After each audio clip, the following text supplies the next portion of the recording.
Welcome to the KS3 Home Learning Pack. The Learning Pack is around travel. The Home Learning Pack covers the 9 subject areas of English, Maths, Personal Social Health Education, PSHE, Independence, Understanding the World, Science, Creative Arts, Technology and Physical Development. Each lesson has a very similar format.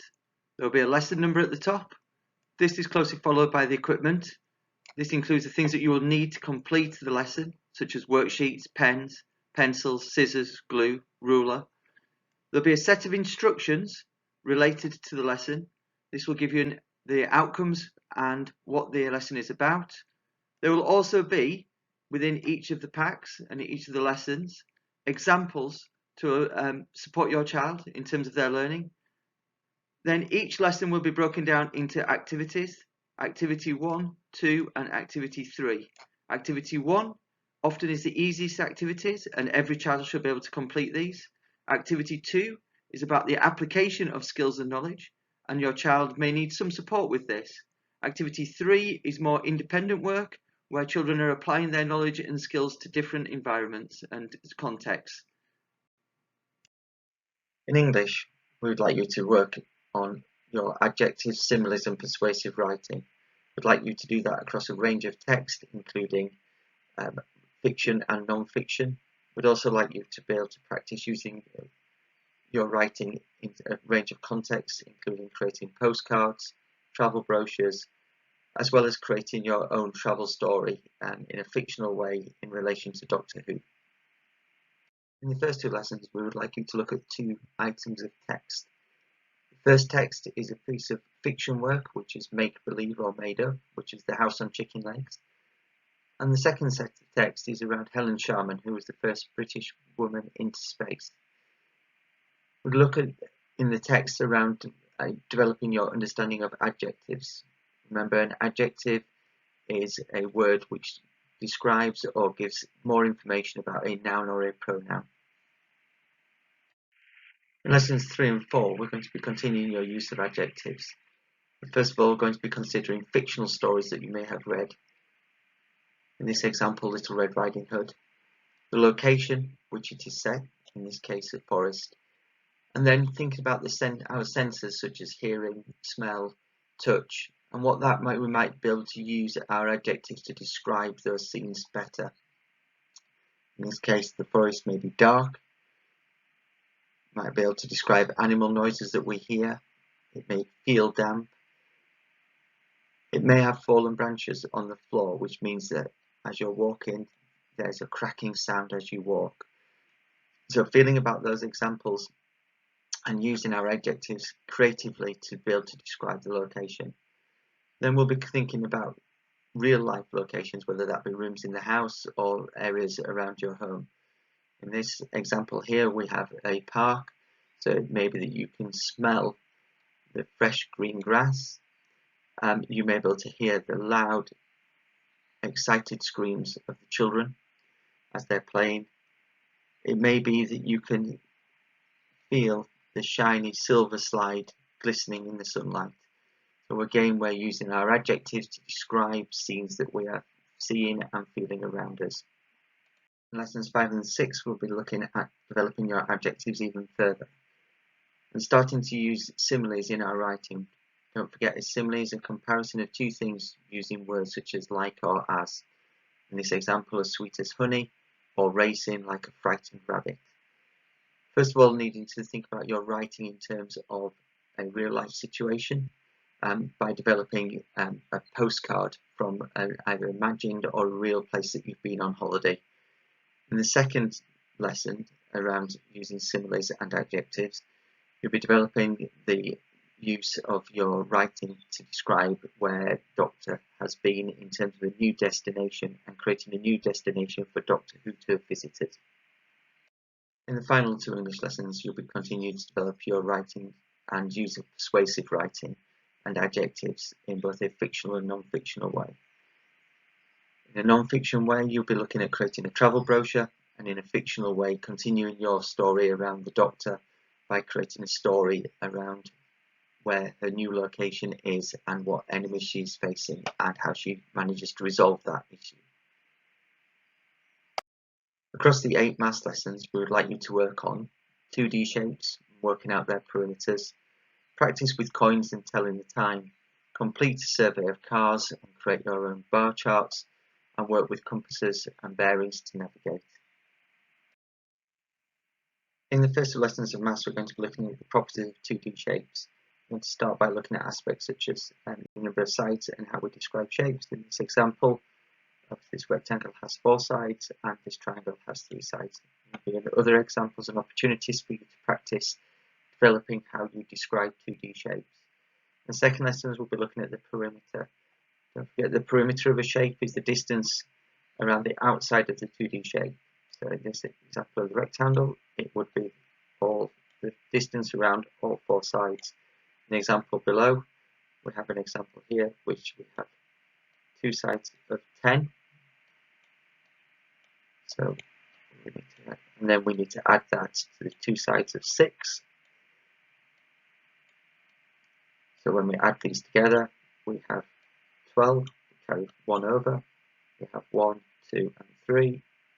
So the example here, the perimeter is 32. In lessons 3 and 4, we're going to be looking at time and also money. In terms of money lessons, we'll be looking at, first of all, recognizing coins, and then how we use coins to purchase items. In this example here, working out the change that if you bought an apple for 18 pence, and you paid with a 20 pence piece, would your change be 2 pence? In this example here, it would be correct. There will be other examples that may be incorrect, and you may need to find out what the correct amount would be. In the next lesson, you'll be looking at times and using analog and digital times, but then also using the times to be able to work out mathematical problems. In this case, if our departure from the UK to Spain, we departed at 10 o'clock in the morning and we arrived at 12 o'clock noon, that would give us a travel time of 2 hours. There'll be other examples and other opportunities to practice your use of analog and digital times, as well as using those to calculate and work out mathematical problems. In lesson 5, we'll be looking at tally charts and bar graphs and doing a tally chart of cars. You need to remember that on the bottom line we have what it is that we're looking at. In this example, we have types of school supplies, so such as pencils and pens, and then on the next axis we have the number of the objects that we have on a tally, and we need to then mark these off. So in this one here is at 8, which is the number of pencils, where as you can see the number of pens is at 2. It's really important that we mark off to the axis to ensure that this is accurate. In the next lesson we're looking at recognizing English and European coins. In this example here we have a pound, and we also have a €1 piece, and then doing some work around using euros and pounds collectively to work out some calculations such as how much we need to pay for certain amounts of food.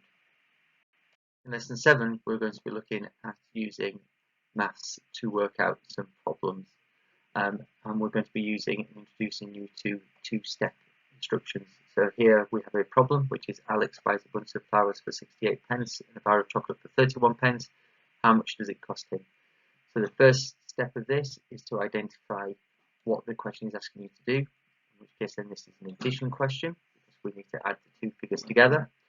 We then need to write the sum down, so we have 68 and 31, which gives us an answer of 99, and then what we need to do then is just check that we have then answered the question correctly. In the final maths lesson, we'll be looking at directions, and we'll be looking both at compass point and also degrees. In the example here, we obviously have north, which is 360, but we also have east, which is 90, south, which is 180, and west, which is 270 degrees. So in the map that we have here, we're going from the start here to the pool area here.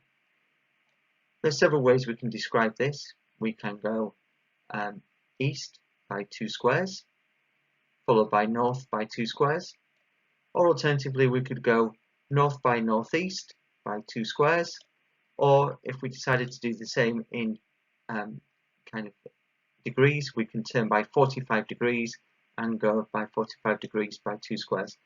So there's lots of different ways that we can look at to describe how we get from place to place, and we'll be having an opportunity to practice that within the maths lesson. In creative arts, we'd like you to develop your own holiday picture using depth and perspective. We'd also like you to develop your own passport and your own stamps to go in your passport to say where you've been. In the first 2 independence lessons, we'll be looking at foods. First lesson will focus on creating your own overnight porridge and what flavours you might and your other family members might like within your porridge. Then looking at foods from around the world before making crepes. In the last 2 lessons, we'll be looking first of all at travel directions, and then finally some opportunities for you to continue to develop your crossing the road skills. In science, we'll be first of all doing some experiments around sinking or floating using a bucket of water and objects from around the house. We'll have an opportunity to predict which ones will sink and float, and then to test your hypothesis. In other experiments, we'll be using eggs and salt to see whether changing the properties of water will make sure that objects will float that would previously sink. And finally, looking at surface area. In the second experiments, we'll be looking at what lives on us, and we'll be using slices of bread and some plastic bags. There is a warning with this experiment that once the experiment is finished, you should not open any of the bags and should just dispose of them directly in your rubbish. In understanding the world, we're going to start by looking at the history of travel over the years and how that has changed. We're then going to look at the Vikings, and particularly the Viking longboats, and how that was used for both trade and also warfare. And compare that as well then to current modern cruise liners and also other vessels that we use to transport goods around the world, including tankers and cargo vessels. In the final lesson of understanding the world, we're going to pretend that we are a travel agent, and we're going to be developing information around other countries that we might want to go and visit. In the first 2 lessons of PSHE, we're going to be looking at safety. The first lesson focusing around sun safety, and the second lesson around water safety and how we stay safe around rivers and also on the beach. We're then going to explore language. In this context, we're going to look at Spanish, and we're going to be learning some keywords such as hola, which means hello. We're then going to look at different cultures and how they've developed over the years. In this lesson, we'll be focusing on the Maya culture and finally developing our own face mask. In physical development, we're going to start by some gymnastics activities. In the first lesson, we'll be looking at travelling in different ways, whether that be a crab walk, bear walk, and exploring how we might be able to move. In the second lesson, we'll be looking at jumps and turns. In the third lesson, we'll be exploring about bikes and bike safety, including M-checks, and also how we can repair and ensure that our bikes are safe while we're both riding the bike and also before we go out on a bike ride. And finally, the last lesson will be around walking with an adult and how we can plan our routes, but also how we can stay safe when we're walking. Finally, in technology lessons, we'll be using recycling objects from around the house to create various modes of transport. Here are some examples of using egg cartons for creating trains, but also boats, and how we can create a sailboat from use of a plastic bottle and items from around the house. Thank you for listening today. Please don't forget to take pictures of your work and to send them into school. You can use either email to do this or indeed WeDuck. Please also don't forget that each lesson is broken into a series of activities. Activities 1 and 2 tend to be able to be done more independently by students, where lesson 3 tend to be a lot harder and students may need your support to be able to undertake those activities successfully. Thank you.